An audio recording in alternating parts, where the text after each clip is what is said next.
네, 117페이지. 그럼 의료에 나타난 퀴즈쇼 스타가 있습니다. 누굴까요? 퀴즈쇼 출신의 왓슨이 의사가 되다. 예, 117페이지 마지막 줄 갑니다. 2004년 어느 저녁 찰스 리켈이 뉴욕의 한 음식점에서 동료들과 함께 스테이크를 먹고 있었다. 저녁을 어느 정도 먹었을 즈음 손님들이 식당 한쪽으로 몰려갔다.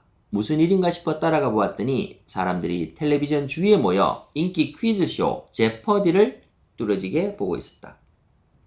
유명한 우승자 켄 제닝스가 6달 연속 우승을 이어갈지가 가려질 참이었으므로 손님들은 그 장면을 놓치지 않으려 했다. 찰스 리켈은 IBM 소프트웨어 부문 부사장이었다. 1997년에 딥블루가 체스에서 카스파로프를 무릎 꿇린 뒤로 몇 년 동안 IBM의 임원들은 회사가 주목받을 만한 새로운 도전을 찾아내라고 리켈을 닥달했다. 뉴욕 한복판의 식당에 서서 퀴즈 속 우승자를 사로잡힌 손님들을 바라보다가 리켈은 이런 생각을 떠올렸다. 켄 제닝스를 무릎 꿇릴 기계를 만들 수 있을까? 쉽지는 않은 일이었다. 리켈이 그 식당에서 떠올렸던 기계 왓슨을 개발하기까지는 무려 7년이 걸렸다. 하지만 마침내 왓슨은 제퍼디의 특별한 방송에서 자신만만한 켄 제닝스에 도전한 결과 그를 보란듯이 물리쳤다. 그 사이 IBM은 세계 최초의 다목적 의료 진단기 개발에 착수했다. 하지만 이 이야기는 잠시 미뤄두어 그에 앞서 제퍼디에서 승리한 왓슨의 바탕이 된 핵심 아이디어를 몇 가지 찬찬히 살펴보자. 이 아이디어들이 의료 진단 알고리즘의 토대를 이루었기 때문이다.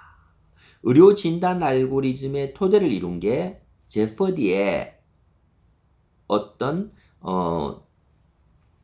제퍼디에서 나타나는 그 뭐라 그러죠? 음성 인식 이게 나타나는 거죠. 예, 이 부분을 한번 내용을 보겠습니다. 119페이지로 들어갑니다. 제퍼디를 들어본 적이 없는가? 이 TV 프로그램은 미국에서 유명한 퀴즈쇼로 일반 상식 퀴즈를 역으로 진행한다. 즉 참가자에게 답을 보여주고 이를 단서로 어떤 퀴즈인지 맞히게 한다. 예를 들어 모순되는 단어 항목에서 이런 단서를 제시한다. 어떤 것을 고정하는 잠금장치, 열과 압력을 가하면 구부러지고 휘어 툭 깨지기도 한다. 여기에 맞는 물음은 버클이란 어떤 물건인가이다. 알고리즘 왓슨이 정답을 내놓으려면 몇 단계를 거치는 법을 배워야 한다. 먼저 문제에서 의미를 추론할 만큼 언어를 이해하고 잠금장치, 고정하다, 구부러지다, 휘다, 툭 깨지다가 모두 개별 단서임을 알아야 한다. 알고리즘에는 이것만으로도 어마어마한 도전이다. 하지만 이것은 겨우 첫 단계일 뿐이다. 다음으로 각 단서에 일치할 만한 후보군을 추적해야 한다. 이를테면 잠금장치는 각가지 정답 후보를 떠오르게 했다. 버클은 물건이고 걸쇠, 단추, 핀, 끈 등이 떠오른다. 왓슨은 정답 후보를 하나씩 차례로 검토해 다른 단서와 얼마나 일치하는지 평가해야 한다. 그 과정에서 정답 후보인 핀이 단서인 구부러지다, 휘다와 관련한다는 증거를 찾기 어렵지만 버클과 관련한다는 증거는 찾을 수 있다. 따라서 왓슨은 버클이 정답이라는 확신을 높인다. 마침내 모든 증거를 결합한 뒤에는 정답이라고 생각하는 후보를 골라 가상의 돈을 걸어야 한다. 그러므로 질병을 진단하는 일에 견주면 제퍼디에 참가하는 도전쯤은 아주 하찮겠지만 어떤 부분에서는 같은 논리 구조가 필요하다. 당신이 의사에게 생각지도 않게 살이 빠지고 배가 아픈 것도 모자라 속까지 쓰리다고 하소연한 상황을 떠올려보자. 여기에는 제퍼디에 참가하는 것과 비슷한 시험대가 있다. 의사는 증상에서 설명할 진단 후보군을 찾아낸 다음에 진단명마다 추가 증거를 찾아내 더 많은 정보가 쌓일 때마다 특정 진단명이 맞다는 확신을 높여야 한다. 이런 과정을 의사는 감별 진단이라 부르고 수학자는 베이즈 추론이라 부른다. 퀴즈 우승자 왓슨을 만드는 일은 성공했지만 의료 천재 왓슨을 만드는 일은 정말 만만치가 않았다. 그런데도 IBM은 의료 분야에 발을 디디겠다는 계획을 공표했을 때 원대한 약속을 주저없이 발표했다. 전 세계에 대고 왓슨의 최종 임무가 암을 뿌리 뽑는 것이라고 알렸고 유명 배우인 존 햄을 광고 모델로 기용함으로써 왓슨이야말로 인간이 창조한 손꼽히게 강력한 도구라며 한껏 뽐냈다. 이는 분명 우리 모두를 설레게 하는 의료 유토피아의 모습이다. 다만 당신도 벌써 눈치챘겠지만 왓슨은 지금껏 그런 호들갑에 걸맞는 성과를 내지 못했다. 무엇보다도 텍사스 대학교 MD 앤더슨 암센터와 맺은 유명한 계약이 2016년에 종료되었다. 소문에 따르면 이 암센터가 기술 개발에 4년 동안 무려 6,200만 달러를 쏟아부었는데도 왓슨은 그때 끝 사람이 과도하게 개입하는 파일럿 테스트 말고는 할 줄 아는 것이 없었다. 그 다음으로 2017년 9월 말에 건강 전문 온라인 언론 STAT가 탐사 보도한 바에 따르면 왓슨은 다양한 암 형태를 배우는 기초 단계에서 여전히 허우적대고 있었다. 이런. 하지만 공정하게 말하자면 나쁜 소식만 있지는 않았다. 일본에서는 왓슨이 한 여성에 의해서 의사가 발견하지 못한 희귀 백혈병을 진단했다. 또 왓슨의 분석 덕분에 루게릭병이라고도 부르는 근위축성 축삭경화증과 관련한 유전자 5개를 발견했다. 하지만 전반적으로 IBM의 프로그래머들은 툭 가면 호들갑을 떨기 일수인 마케팅 부서의 약속을 지키지 못했다. 이러한 기계를 만들겠다고 애쓰는 사람에게는 그가 누구든 나도 모르게 안쓰러운 마음이 든다. 이론적으로는 질병을 진단하고 나아가 합당한 치료 계획까지 제시하는 알고리즘을 만드는 일이 가능하다. 또 존경할 만한 목표이기도 하다. 하지만 정말로 어려운 일이기도 하다. 제퍼디에 참가하는 일보다 훨씬 어렵고 영상에서 암성 세포를 인식하려 일에 견주면 훨씬 어렵다. 다목적 의료 진단기가 앞서 살펴본 영상 기반 암 발견 알고리즘에서 논리적으로 그저 한 걸음 나아간 것으로만 보일지도 모르겠다. 하지만 영상 기반 알고리즘은 문제를 일으킬지 모르는 실제 세포를 검사하므로 크게 유리하다. 이와 달리 의료 진단기는 문제를 일으킨 근본에 이르는 여러 단계가 제거된 최종 정보만 얻는다. 어떤 환자가 몸이 저리다면 근육이 경련해서이고 근육이 경련을 한 원인은 신경이 눌려서이며 신경이 눌린 원인은 너무 무거운 물건을 들어서일 것이다. 대변에 피가 묻어난다면 치질이 원인일 것이고 치질이 생긴 원인은 변비이며 변비가 생긴 원인은 식생활이 엉망이었을 것이다. 이때 알고리즘이나 의사는 증상 하나만으로 정확한 진단에 이르는 원인을 역으로 추적해야 했다. 왓슨이 해야 했던 일은 바로 이것이다. 다시 말해 어처구니 없을 만큼 어려운 일이다. 설상가상으로 여기에 다른 문제도 있다. 개와 늑대를 구별했던 신경망을 기억하는가? 그런 신경망을 훈련하는 일은 쉬웠다. 프로그래머들이 해야 할 일이라고는 개 또는 늑대라고 표기된 사진을 한 무더기 찾아내 입력하는 것이 전부였다. 입력하는 데이터 집합이 단순하고 애매하지 않았다. 그런데 컴퓨터 기반 병리학자 토마스 푹스가 MIT 테크놀로지 리뷰와 나눈 인터뷰에서 말했듯이 특수한 의료 분야에서는 몇십 년 동안 수련한 전문가가 컴퓨터에 입력할 정보를 정확하게 식별해줘야 할 것이다. 유방암 조직 검사 슬라이드를 완전한 양성과 끔찍한 악성으로 분류하는 것처럼 완전히 제한된 문제에서는 이런 문제를 극복할 수 있을지 모른다. 하지만 왓슨처럼 모든 질병을 꿰고 있어야 하는 의료 진단기는 사실상 모든 질병을 이해해야 했다. 그러므로 어마어마한 자격을 갖춘 전문 조련사 집단이 각가지 환자의 구체적 특성과 관련 정보를 아주 오랫동안 입력할 준비가 되어 있어야 한다. 게다가 그런 전문가는 실제로 사람을 살리는 일도 해야 한다. 그런 다음에도 가장 어려운 마지막 문제가 남아있다. 가장 극복하기 어려운 문제이다. 이렇게 보면 데이터를 얻는 것, 그 수많은 인체의 데이터를 입력하는 것, 이게 없이는 왓슨이 제대로 구동하기가 어렵다는 이야기죠. 이 데이터가 얼마나 중요한지 알고리즘의 기본에 쌀이 된다는 걸 알 수가 있습니다. 그러면 의료 데이터의 문제점은 무엇일까? 바로 개인정보 보호 문제가 있겠죠. 이게 가장 극복하기 어려운 문제다라고 적고 있는데, 자, 이어가보겠습니다. 122페이지입니다. 왓슨이 데이터의 숨은 패턴을 찾아내려면 먼저 데이터를 수집하고 분석하며 연결해야 한다. 데이터 브로커가 보유한 풍부하고 상세한 데이터 집합과 여기저기 흩어진 채 연결되지 않은 의료계의 데이터 집합은 극명한 대조를 이룬다. 현재 의료 데이터는 엉망으로 얽혀 있다.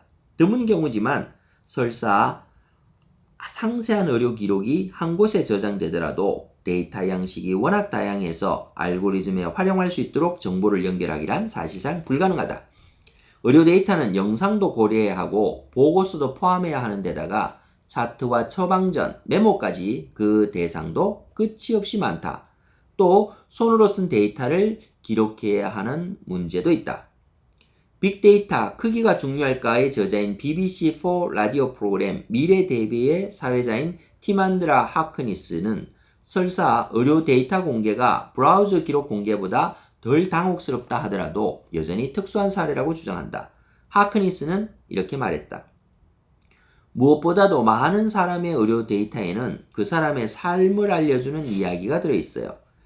예를 들어 영국에서는 여성 3명 중 1명이 임신 중절 수술을 받아요. 주변 사람들이 그 사실을 모르는 경우도 있을 테고요. 하크니스는 한 사람의 의료 기록이 그 사람뿐 아니라 다른 사람과 관련된다는 사실도 지적했다. 어떤 사람이 당신의 유전자 정보를 손에 넣는다면 당신의 부모님, 형제자매, 아이들과 관련한 정보까지 손에 넣는 셈이죠. 그리고 그런 정보는 한번 유출되면 평생을 따라다닌다. 우리 몸의 생체 현상을 바꿀 방법은 없어요.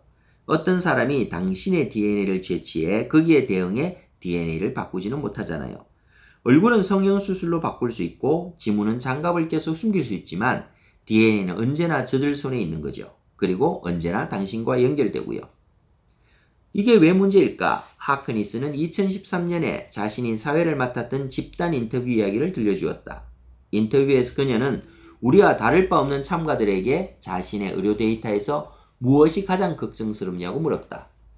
사람들은 대체로 자기 데이터를 누가 훔치거나 해킹하는 일은 걱정하지 않았어요. 그보다는 한 집단의 데이터를 바탕으로 나온 추정이 개인인 자신에게 투사되는 걸 걱정했죠. 참가자들은 자신의 의료 데이터가 악용될 것을 무엇보다 걱정했다. 가령 어떤 사람이 슈퍼마켓 고객 카드와 의료 기록을 연결해 놨다고 해봐요. 이 사람이 고관절 수술을 받으러 병원에 가면 의사가 이렇게 말할지도 모르죠. 이런 어쩌나 피자 또는 담배를 많이 사셨네요. 아무래도 대기자 명단에서 후순위로 가셔야 하겠습니다. 영국에서는 이런 두려움이 꽤 설득력이 있다. 재정난에 시달리는 NHS 산하 병원들이 이미 무릎 수술과 고관절 수술에서 비흡연자에게 우선순위를 주고 있기 때문이다. 또 세계 여러 나라에서 비만 환자에게 보험 적용이나 치료를 거부하기도 한다. 124페이지 들어가겠습니다. 유전자와 개인정보 유출. 빅토리아 시대의 손꼽히는 인재인 프랜시스 골튼은 찰스 다윈과 사촌 사이로 통계학자이자 유전학자였다. 골튼의 활동은 현대과학에 여러모로 깊은 영향을 미쳤는데 특히 현대 통계학의 기본 토대를 마련한 연구가 그렇다. 그 점은 골튼에게도 진심으로 크게 고마워할 일이다. 안타깝게도 골튼이 우생학 운동 전파를 하는데 열적극적이었으니 이 점은 분명 고마워할 일은 아니다. 결국 우생학으로 갔다는 거죠. 골튼은 데이터를 이용해 인간의 특성을 연구하고 싶어 했다. 그리고 그때 이미 관심 대상을 제대로 파악하려면 많은 데이터가 있어야 한다는 사실을 알았다. 그뿐 아니라 사람이 자기 몸에 끝없이 호기심을 느낀다는 사실도 알았다. 골튼이 파악한 바로는 사람들의 욕망을 정확히 자극하면 전문가에게 평가받고 싶은 열렬한 욕구가 사생활을 감추고픈 욕구를 넘어섰다. 게다가 그런 정보를 적용하는 기쁨을 누리고자 기꺼이 돈을 낼 때가 많았다. 그러므로 1884년에 영국이 보건 분야에서 이룬 발전을 기념하고자 빅토리아 여왕의 후원으로 런던 국제건강박람회를 열었을 때 골튼은 기회를 놓치지 않았다. 자비를 들여 박람회장에 인체진단실험실이라는 전시관을 열고서 몇백만 명에 이르는 방문자 중 다만 몇 명이라도 돈을 내고 자기 몸을 진단하는 사람이 나서주기를 기다렸다. 그런데 전시관을 찾은 사람이 몇 명 정도가 아니었다. 사람들이 몰려들어 어떻게든 3펜스를 내고 진단을 받아보겠다며 길게 줄을 섰다. 전시관 안에는 특별히 고안된 진단기구가 쭉 늘어서 있었다. 참가자들은 이 기구들로 시력, 시각 판단력, 팔의 인력과 악력, 타격 속도 같은 신체 능력을 쟀다.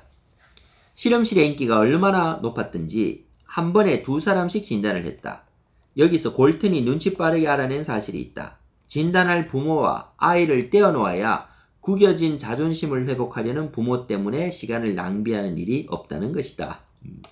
그는 박람회에 대해 쓴 논문에도 이렇게 적었다. 나이든 참가자는 젊은이에게 밀리기 싫은 나머지 다시 한번 재보겠다고 고집을 부렸다.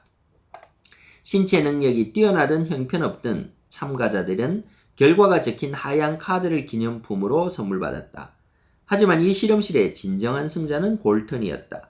전시회가 끝났을 때 골턴의 손에는 실험 참가자 9,337명의 귀중한 신체 자료가 쥐어졌다. 게다가 수익까지 쏠쏠하게 챙긴 것은 덤이었다. 이게 몇 년도 일이라고요? 1884년 영국에서 일어난 일입니다. 130여 년이 지난 오늘날에 유행하는 유전자 검사에서도 그와 꽤 비슷한 모습을 발견할 수 있다. 유전자와 생명공학 기업인 23andme에 199달러를 내고 타액이죠. 친 표본을 보내면 자신의 유전자 특성 보고서를 받을 수 있다. 여기에는 갖가지 궁금증을 풀어줄 내용이 들어있다. 이를테면 귀지 유형이 마른 귀지인지 젖은 귀지인지, 일자 눈썹 유전자가 있는지, 햇빛을 보면 재채기를 유발하는 유전자가 있는지 알려준다. 이 밖에도 유방암에 걸리기 쉬운지, 알츠하이머 병에 걸릴 유전적 소인이 있는지 같은 심각한 내용까지 알려준다.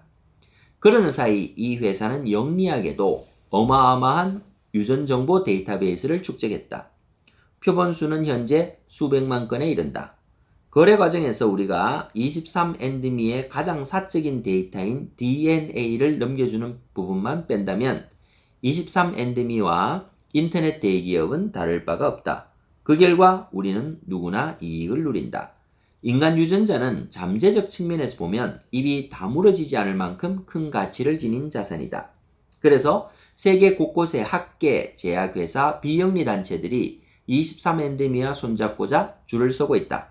이들은 알고리즘을 이용하는 방법과 이용하지 않는 방법을 모두 활용해 23andme의 데이터에서 반복된 패턴을 추적함으로써 인류에게 영향을 미치는 커다란 수수께끼의 답을 찾으려고 한다. 예를 들어 갖가지 질병의 유전적 원인은 무엇일까? 특정 질환을 앓는 환자를 치료한 신약을 개발할 수 있을까? 파킨슨 병을 치료하는 더 나은 길은 없을까? 23andme에서는 데이터 집합도 훨씬 큰 가치가 있다. 23andme의 연구가 사회에 엄청난 이익을 안기지만 이 회사가 진심으로 선의해서 이런 일을 하지는 않는다. 고객이 동의하면 실제로 고객의 80%가 동의하는데 23andme는 앞서 말한 연구협력기관에 익명 처리한 유전자 데이터를 팔아 상당한 이익을 얻는다. 23andme에게 이 수익은 운 좋게 얻은 가외돈이 아니다. 애초에 이들이 세운 사업 목적이 바로 여기에 있기 때문이다. 이 회사의 한 이사진은 경제지 패스트 컴퍼니 인터뷰에서 이렇게 말했다. 이 사업에서 장기 전략은 유전자 검사 키트를 팔아 돈을 버는 것이 아닙니다. 키트는 기초 데이터를 모으는 필수 도구죠. 그러므로 상업적인 유전자 보고서를 얻겠다고 표본을 보낼 때마다 기억하라. 당신이 상품을 이용하는 것이 아니라 당신이 바로 상품이다. 이렇게 AI를 활용하는, 알고리즘을 활용하는, 신체 데이터를 활용하는 사업들의 앞과 뒤를 볼 수 있는 챕터였습니다.